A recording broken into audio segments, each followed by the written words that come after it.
Você já ouviu falar no obreiro residual? Claro que não, eu acabei de inventar essa expressão, obreiro residual. Mas calma, que o perfil eu não inventei, só inventei a palavra.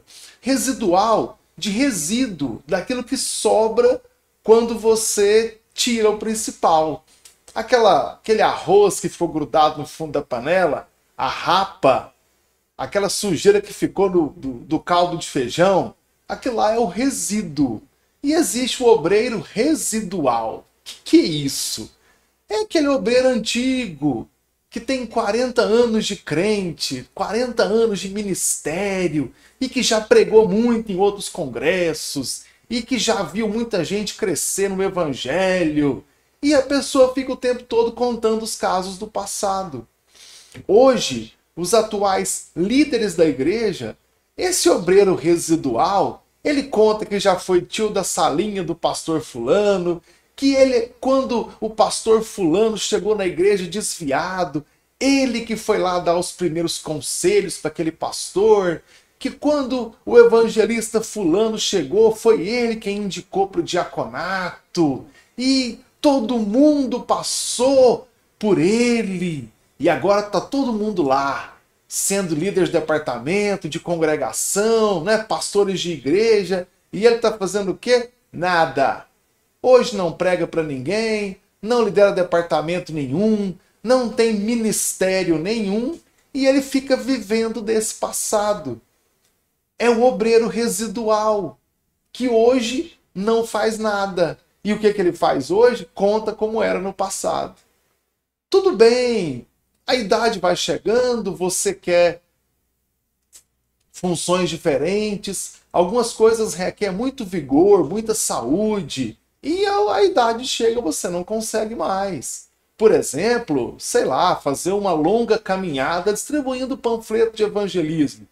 Acho que os mais idosos podem ser poupados dessa tarefa, enquanto os mais jovens, com energia de sobra, são aqueles para ir na feira da praça lá do seu bairro, para sair pela rua distribuindo panfletos, uma ação evangelística ali, um domingo à tarde, um sábado à tarde, por exemplo.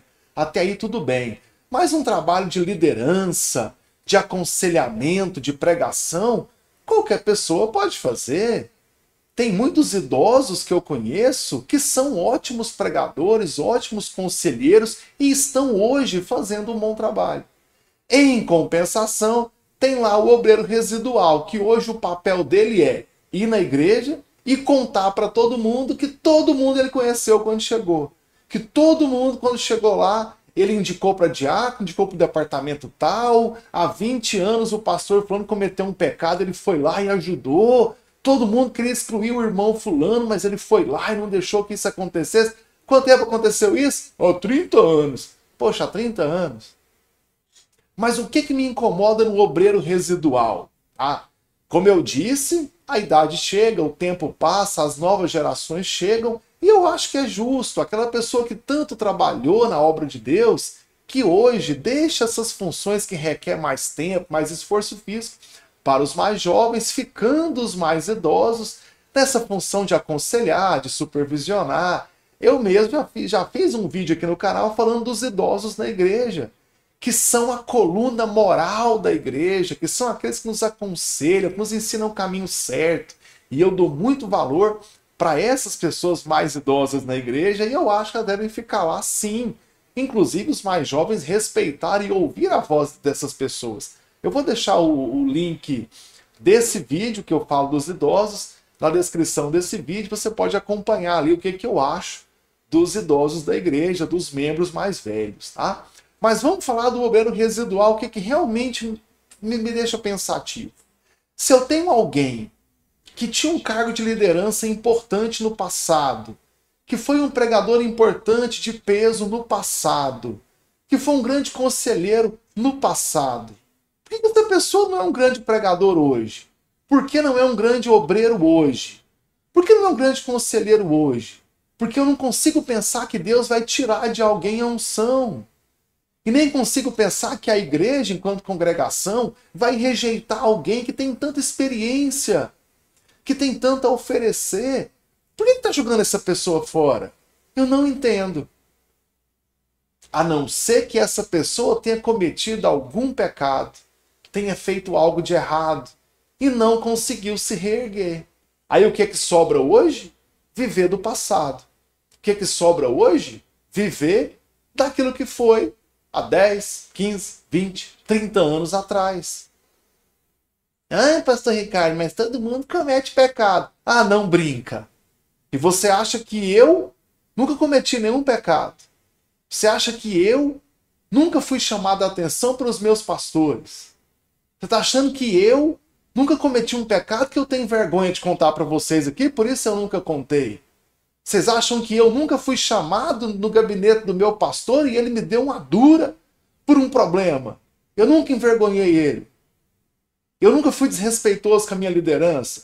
Você está querendo dizer que eu sou esse santo aí que nunca precisou ser colocado no eixo?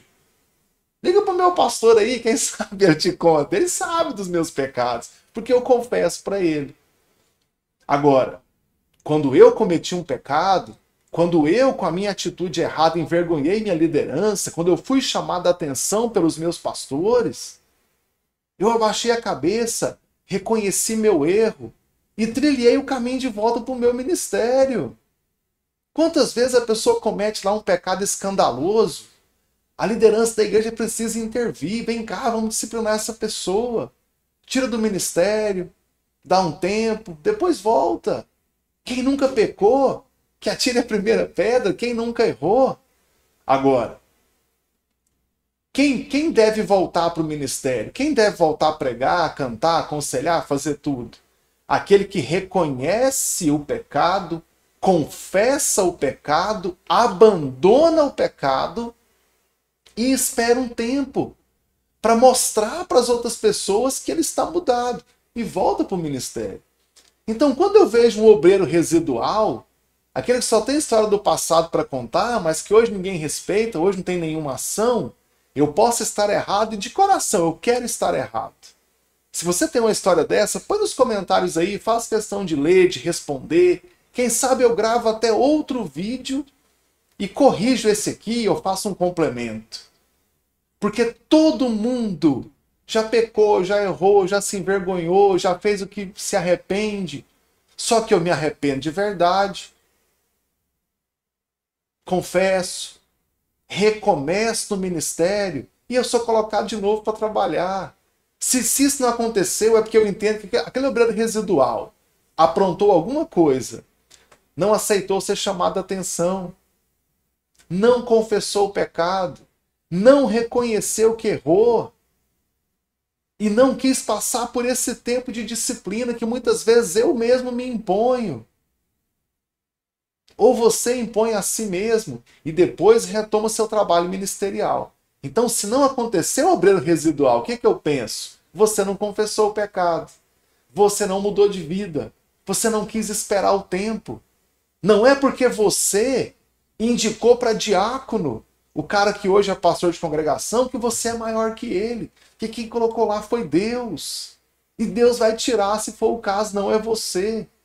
E não é porque você é um crente mais antigo, de mais tempo de conversão do que outra pessoa, que você é autoridade sobre as outras pessoas.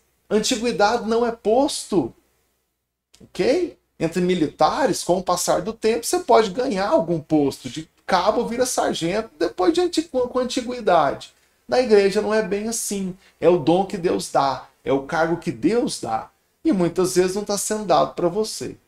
Então o que eu penso do obreiro residual? Você aprontou alguma e não seguiu o caminho de volta para o seu ministério. Vou repetir: confessar o pecado, arrepender, abandonar e retomar o seu ministério. Muitas vezes começando de novo, mostrando para os demais irmãos que você se arrependeu. Você tem seu ministério de novo. Agora, quando eu vejo alguém que só vive de passado, que só foi bom no passado, que só teve experiência com Deus no passado, algo aconteceu que hoje você não tem mais. E aí? Vai continuar assim, sendo residual, vivendo de passado? Ou vai confessar, arrepender e retomar o ministério que Deus te deu? Deus quer você trabalhando na obra dele, mas é do jeito dele.